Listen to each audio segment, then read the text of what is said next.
आज सकाळपासून मी सतत रडत होते, कारण नंतर सांगते. पण बघा, आज मस्त ब्रेकफास्टमध्ये पोळींचा चिवडा होता. म्हणजे आमच्याकडे तरी त्याला पोळीचा चिवडा म्हणतात. त्यानंतर कशातच मन लागत नव्हतं, म्हणून डस्टिंग, क्लिनिंग वगैरे सर्व करून घेतली. त्यातही पिऊचं हे सर्टिफिकेट दिसलं आणि त्याची आणखी आठवण येत होती.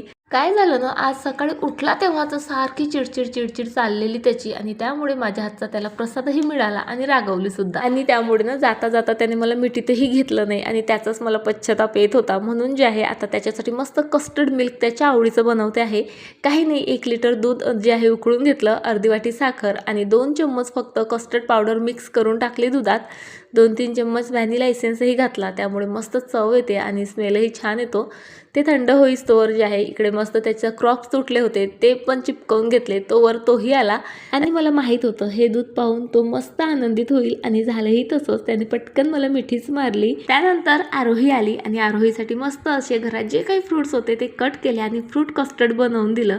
इतकं टेस्टी बनतं ना हे, तुम्ही खरंच कधी बनवलं नसेल ना, ट्राय करून बघा. म्हणजे कमी मेहनतीत खूप मस्त टेस्टी काहीतरी खायला मिळतं. आता मेहनतीचा विषय निघाला तर सांगतेच. बघा, ही कढई तुपाची जळलेली, फक्त गरम पाणी केलं त्यामध्ये आणि चुटकीस अशी क्लीन केली. म्हणजे कधी कधी स्मार्ट वर्क केलेलं बरं असतं. बरं, चला आता ट्रिपला जायचं आहे, भरपूर कपडे प्रेस करायचे आहेत, ते करते. तुम्हाला उद्या भेटते. बाय.